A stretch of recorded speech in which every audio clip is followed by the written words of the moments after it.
Je vous présente ici en images mon livre « En finir avec le burn-out » qui est conçu à l'intention des soignants.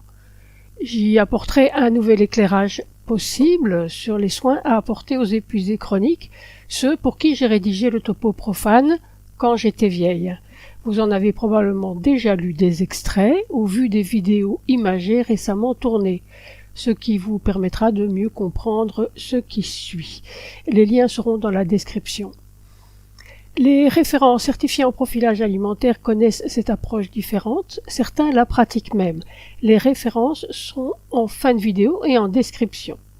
Je vous invite ici à explorer un cadre d'analyse novateur. Je m'inspire de la très efficace pratique de feu Dr Gerald Pousnecker, dont le travail a été repris désormais par le Dr Andrew Neville. On va parler ici d'une approche systémique de l'épuisement chronique, une approche qui cherche à relier ces manifestations qui sont en apparence totalement déconnectées.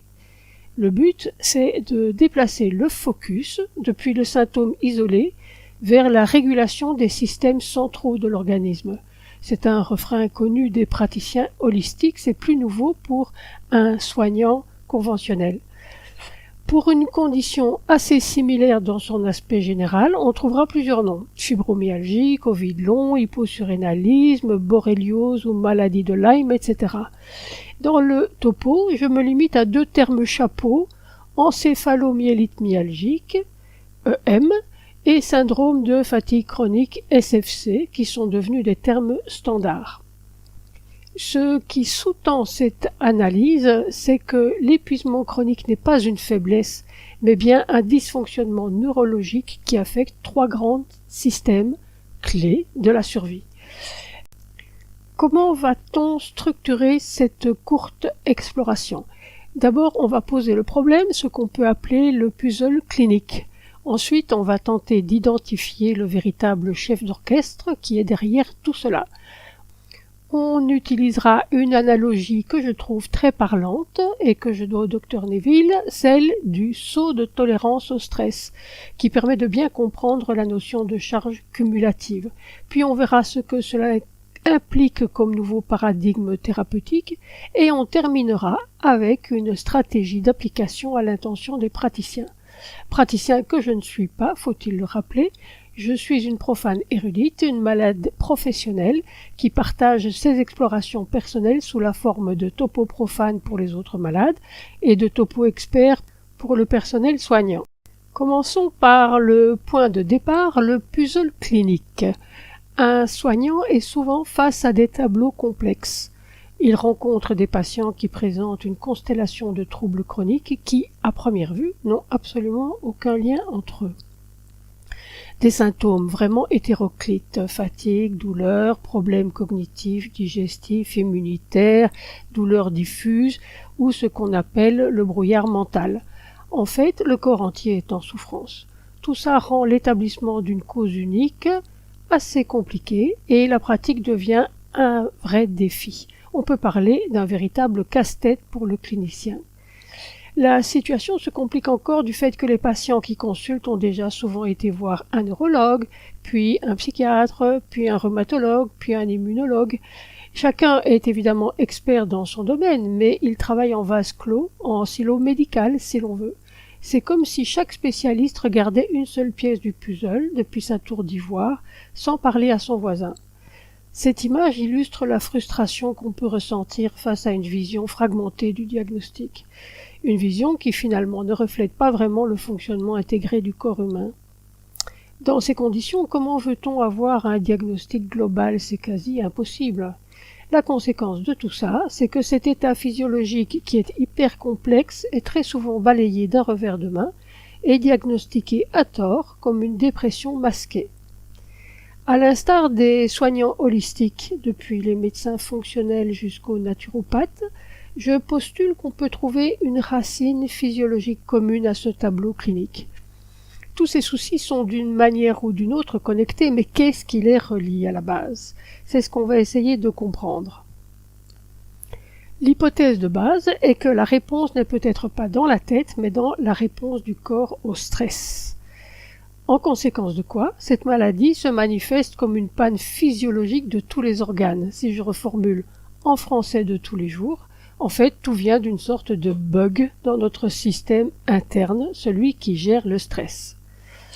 Si les glandes surrénales sont bien en souffrance, lors de l'épuisement chronique, contrairement à une idée reçue, elles ne sont pas la cause mais bien une conséquence en aval. Les surrénales, en fait, ne décident de rien, et il est faux de qualifier cette affection de fatigue surrénalienne. En réalité, la dysfonction prend son origine plus haut au niveau de la perception cérébrale du stress. Pour trouver cette réponse, il faut remonter la chaîne de commandement physiologique, aller chercher le véritable chef d'orchestre du corps. Le vrai pilote de la réponse au stress se situe à un niveau de régulation bien plus élevé, au niveau du système nerveux central. Le problème ne vient donc pas des exécutants comme les surrénales, mais bien d'une dérégulation de ce système de contrôle central. La physiologie de la réponse au stress suit une hiérarchie très claire. Tout en haut, le système limbique est notre décideur. Il analyse en permanence l'environnement à la recherche de menaces. Selon les cas de figure, il envoie des messages via les systèmes nerveux et hormonaux. Ce n'est donc que tout en bas de la chaîne que les exécutants comme les surrénales agissent. Le problème fondamental serait donc un dérèglement central, une mauvaise adaptation au stress chronique. Ce dérèglement touche deux systèmes maîtres, le système nerveux autonome, qu'on appelle SNA, et l'axe hypothalamo-hypophyso-surrénalien, HHS en français, qui est souvent exposé en HPA en anglais. L'épuisement chronique est concomitant à un dérèglement persistant du système SNA, qui est si crucial à notre bien-être et qu'on peut appeler notre pilote automatique. Pour prendre une image, c'est comme si l'accélérateur du corps, qui est le mode sympathique qui consiste à lutter ou à fuir, reste bloqué au plancher, alors que le frein, le mode parasympathique qui est acteur du repos et de la digestion, ne fonctionne plus correctement.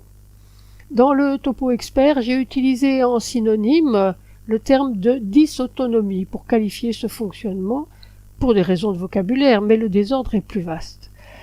Le hic, c'est quand ce système se retrouve bloqué en mode lutte ou fuite. À ce moment-là, le système limbique devient surréactif. Il a en quelque sorte la gâchette facile. Il surinterprète le moindre signal. Il commence à voir des menaces partout, même là où il n'y en a pas. En parallèle au SNA, on voit partir en vrille un autre pilier de ce système de contrôle, l'axe HHS ou HPA, qui est la voie hormonale du stress. Quand il est dérégulé, on comprend que la production d'hormones devient chaotique. Ce qu'on observe, c'est qu'une dysrégulation de cet axe est presque toujours associée à la dysautonomie, ce qui crée au final un dysfonctionnement global de notre capacité à nous adapter au stress. Cette surstimulation constante devient comme un feu de forêt dans le cerveau. Nul ne sait encore bien si elle est la source ou la conséquence de l'inflammation cérébrale, mais des courts-circuits s'installent dans les systèmes de contrôle. Disons que tout le centre de commandement est en surchauffe, ce qui explique la multitude de symptômes qui peuvent survenir. On n'est plus dans la simple fatigue, là on est dans un véritable chaos physiologique. Le docteur Poussnecker parlait déjà il y a 50 ans d'un effet cumulatif dans l'épuisement chronique. C'est en effet à partir de là qu'un véritable effet domino se met en place. Un système de stress qui tourne à plein régime va mettre en sourdine tous les autres systèmes qu'il juge non essentiels à la survie immédiate. Le système immunitaire, le système digestif, reproducteur, il va même rendre les nerfs hypersensibles. Puis, un seul problème en amont peut déclencher toute une cascade de symptômes en aval. Un phénomène est conceptualisé depuis peu sous le terme de charge allostatique, qui est en fait une usure cumulative due au stress. Le corps humain dispose de systèmes de défense qui sont conçus pour des menaces brèves, intenses. Le problème, c'est qu'aujourd'hui, il est face à des micro-agressions constantes. Le corps finit par ne plus faire la différence entre un petit stress et une réelle attaque. Résultat, il reste bloqué en alerte maximale en permanence. Je propose au chapitre suivant une analogie pour illustrer que des stresseurs, qu'ils soient physiques, chimiques ou psychologiques, s'additionnent et pèsent assez lourd sur ce système. Les symptômes n'apparaissent que lorsque le seuil de tolérance est dépassé, bien sûr. Pour se représenter plus facilement cette charge de stress globale, j'emprunte au Dr Neville une métaphore très simple mais assez parlante. C'est le modèle du seau de tolérance au stress. Un poster complet est disponible sur le site officiel, je mettrai le lien en description. Restons dans la métaphore d'un feu de forêt dans le cerveau. Qu'est-ce qui met le feu aux poudres au juste ? On pense tout de suite au stress du travail, aux soucis personnels, mais en réalité, c'est bien plus vaste que ça et c'est souvent invisible. Je trouve que l'analogie du seau illustre cela parfaitement. Imaginez que chaque personne a un seau de tolérance à gérer les stresseurs. Mais quand ces derniers, de toutes sortes, s'accumulent, eh bien le seau finit par déborder. Et c'est précisément à ce moment-là que le système s'effondre et que les symptômes apparaissent. De quoi peut bien se remplir le seau petit à petit? On parle de choses bien concrètes, de choses auxquelles on ne pense pas toujours. Une subinflammation chronique, des polluants dans l'air et dans l'eau, une alimentation trop riche en sucre ou en produits transformés, une surcharge de toxines liées à notre environnement ou des petites infections silencieuses qui sont restées tranquilles jusqu'au dernier stress. Goutte après goutte, toutes ces petites agressions invisibles finissent par saturer notre système. Le stress perçu est la catégorie à laquelle on pense immédiatement. Le stress au travail ou en famille, par exemple. Mais on ne parle pas ici seulement de stress psychologique. Dans le poster sur la métaphore du seau, j'ai sérié les stresseurs en 4 grandes catégories. Ce qui est moins connu, par exemple, sont les stresseurs que représentent les polluants quotidiens, souvent invisibles, ou le manque de sommeil, les apnées du sommeil, des horaires irréguliers, l'excès de café, de stimulants, le manque de lumière naturelle, l'abus d'écran surtout le soir, c'est tout ce qu'on appelle les perturbateurs circadiens.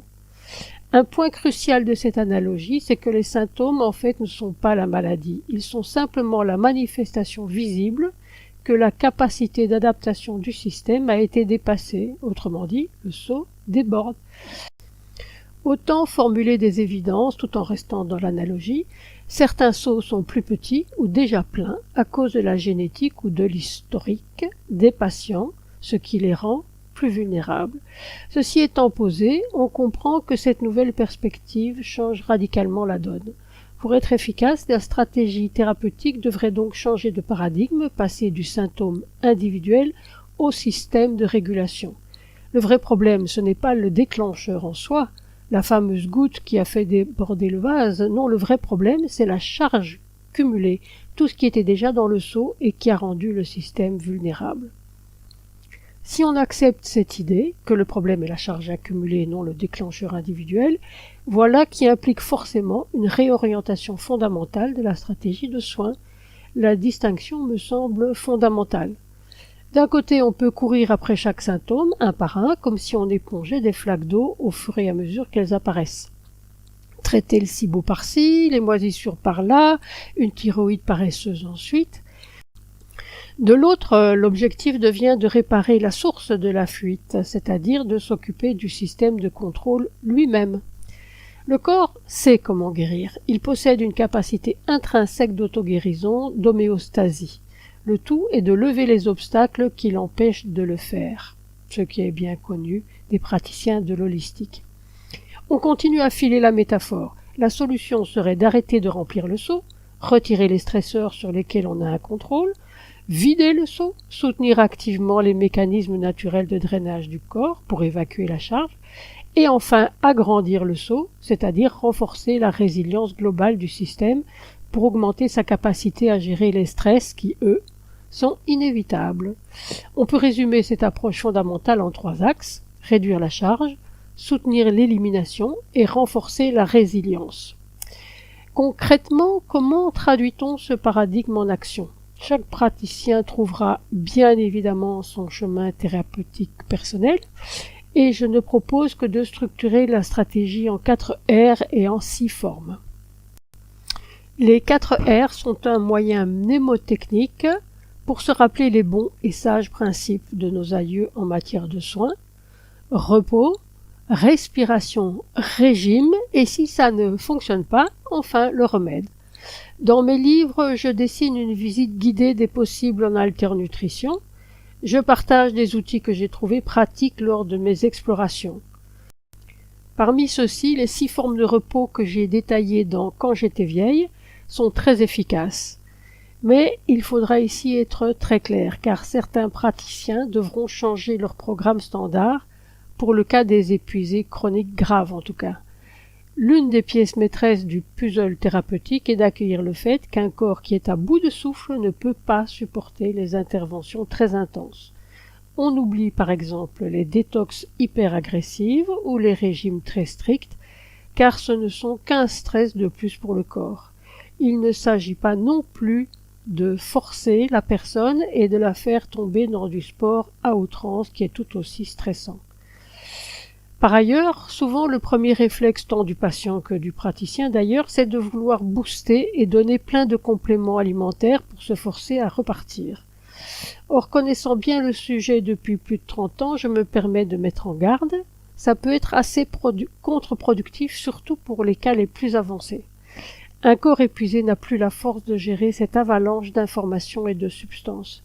C'est un peu comme si on criait l'ordre de se lever à quelqu'un qui est à terre, effondré de fatigue. On a tous envie de trouver la pilule magique, c'est bien normal. Mais face à un problème aussi profond, ça ne marche pas comme ça. Le corps est tellement épuisé qu'une solution trop agressive, même si elle part d'une bonne intention, peut faire plus de mal que de bien. L'alternative sera donc radicalement différente pour les fronts épuisés chroniques. Il s'agit de nourrir le corps en profondeur, mais avec des choses très simples, très faciles à digérer, qui ne lui demandent aucun effort. Il s'agit de laisser le patient s'arrêter, s'écouter, lui donner les conditions optimales pour qu'il puisse enfin enclencher ces mécanismes d'auto-guérison. Je rappelle que ces mécanismes sont incroyablement puissants une fois qu'on leur en laisse l'opportunité. La stratégie proposée doit donc être le contraire de la force, c'est une réinitialisation tout en douceur. Mais comment trouver le chemin optimal de récupération qui sera individualisé pour un patient lambda? La guérison, ce n'est pas une pilule magique ou une ligne droite, encore moins un protocole standard qui vaudrait pour tous. On ne sait en général pas par où commencer avec ce type de malades qui sont si complexes. J'invite par pur bon sens à se fonder sur l'un des 4 piliers typiques et à adapter la roue des piliers en fonction de la personne. Ils sont assez simples et fondamentaux. D'abord, mieux respirer, gérer le souffle, comme dirait la médecine traditionnelle chinoise, pour bien oxygéner le corps. Ensuite, manger des aliments qui nourrissent vraiment l'organisme. Troisièmement, on peut s'aider des plantes ou de pharmacopées classiques pour apaiser le système. Et enfin, c'est peut-être le plus difficile aujourd'hui, trouver le calme mental et se déconnecter de cette surstimulation ambiante généralisée. Je n'apprends rien aux naturaux, le plus important c'est de trouver le bon levier pour le patient en question, le petit changement, la petite porte d'entrée qui, une fois activée, va mettre toute la roue en mouvement et enfin démarrer une spirale positive. Pour une personne X, on commencera peut-être par la nutrition, pour un autre sujet Y, on débutera par une technique de respiration simple.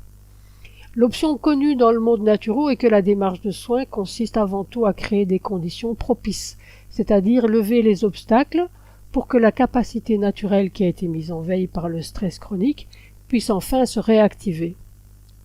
La médecine fonctionnelle, quant à elle, est aussi holistique, mais plus interventionniste. Le choix est ainsi offert aux malades. Quoi qu'il en soit, et en conclusion, le soin le plus efficace ne réside pas forcément dans la recherche d'un unique agent pathogène ou d'une cause isolée, mais plutôt dans la volonté de rééduquer la physiologie de réponse au stress. Le but, c'est de réapprendre au système nerveux comment enfin actionner le frein quand il le faut. La vraie sortie de l'épuisement chronique ne se trouve pas dans la lutte ni dans la performance, c'est pas un scoop. Elle commence quand on apprend enfin à écouter les besoins fondamentaux d'un corps qui ne demande qu'une chose, être soutenu et non pas poussé. L'objectif est assez simple, c'est de nourrir, apaiser et donner au corps l'espace dont il a besoin pour se réparer lui-même. Au centre de tout ça, il y a une idée qui est simple mais presque radicale dans notre société. Il faut apprendre à se reposer vraiment, ce qui est un processus d'autant plus actif que l'épuisement s'est aggravé depuis plusieurs années. Et c'est un processus assez opposé à notre monde moderne tourbillonnant. C'est un changement complet de paradigme. J'espère ainsi avoir communiqué l'envie à des cliniciens ou même à des malades de donner une chance à cette approche holistique et au postulat que l'épuisement chronique ne se soigne qu'en réparant physiquement les circuits de réponse au stress.